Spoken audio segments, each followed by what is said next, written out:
屏幕前小手指们你们好玩。惠比寿这边体验服我是直接用金戈符咒给兑换出来了。那么视频开始之前，依然是先给大家展示一下它的建模还有点触语音。有一说一啊，翻到侧面才发现它这根本没有坐在这个金鱼身上，它是飘在金鱼身上的。您也会飞是吧？啊，那么还有谁不会飞呢？那我不好多说，先听一下日文的配音。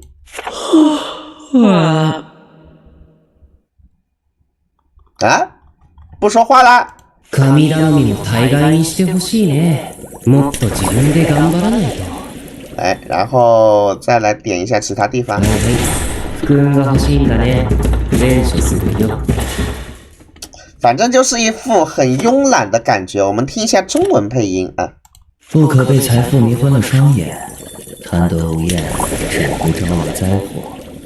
明天再来吧。神明也是要休息的。哎，这次中文配音有一说一也还不错。那么接下来是大家最关心的技能环节，普攻。哎，如我所料，并没有什么屌用，祝屏幕前的小伙伴们都不要加到普攻。说完了普攻，我们先说三技能，再说二技能。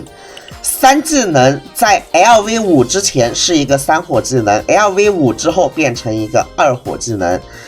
恢复非召唤物友方生命上限的 18% 生命，并且有 50% 的概率将自身御魂的4件套效果转移给目标，至多转移一种效果，且总御魂造成的伤害提升至多为 140%， 维持1回合。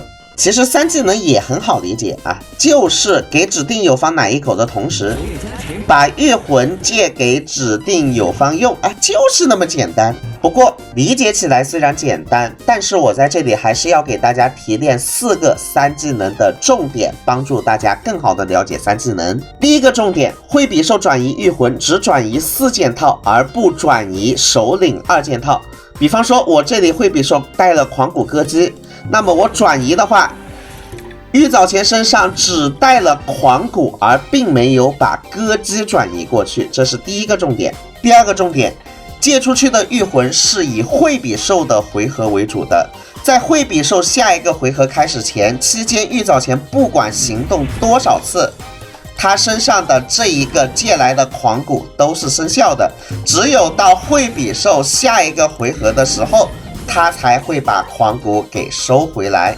第三个重点，惠比寿借御魂的概率并不是100%的，看见没有？哎，这一次就没有借成功。根据我的实战，他这一个借御魂的概率可以总结为战斗开始时固定 75% 的概率，然后在战斗过程中，如果你只固定给一个友方队友借御魂的话，它也有很大概率一直出现 75% 的概率。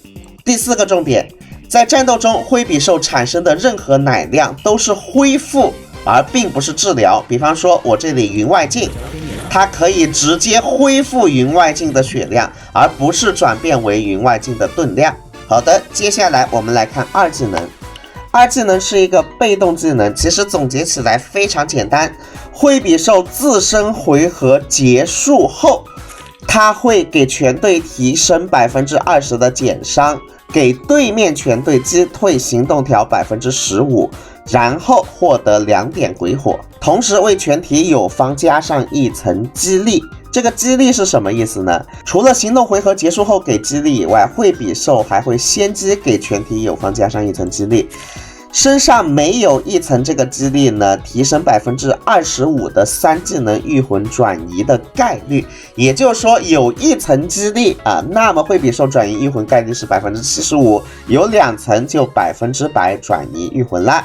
然后在二技能的加持下，如果使用3技能借友方御魂的话，自身会陷入一个沉睡的效果，在沉睡期间如果被打醒了的话，惠比寿会回复全体友方生命上限 12% 的生命，并且附加1层激励。然后这个沉睡呢，它并不会影响自身的回合数。那纸上谈兵终结前，我们还是来实战一下吧。首先，惠比寿会先机给全体友方加上1层激励，所有有一层激励的友方被惠比寿3技能借出御魂的概率是75%。OK， 我成功借出去了。然后惠比寿行动回合后，对对面造成推调效果，对友方造成减伤效果，同时获得2点鬼火，并且自己进入一个打盹的状态。这个打盹的状态并不会影响惠比寿的行动。到了他自身回合，这个打盹就自动醒来了。但是如果在打盹的过程中被对面打醒的话，我就会恢复全队的血量1口，这就是惠比寿的所有技能机制。我个人觉得还是给大家把他的技能讲得非常清楚了啊。那么他在实战中究竟怎么样呢？接下来我们进入实战环节，先说斗技 PVP 吧啊。虽然我的斗技理解也不是很高深，但是我给大家提供几个思路。在斗技中，惠比寿可以让某些辅助类的御魂进行2次使用，比方说招财猫。那这里我的惠比寿先自己使用了一下招财猫，然后再把招财猫给玉藻前，然后玉藻前又使用了一次招财猫，可以说是一个御魂的2次回收利用了。辅助类的御魂可以2次使用，那输出类的御魂呢，又可以搭配某些合适的输出式神使用。就比方说我的大蛇带上了破势了，是不是？那么我可以用一个速度比大蛇快的惠比寿，再给它带上一个海月火玉，进行双重输出叠加。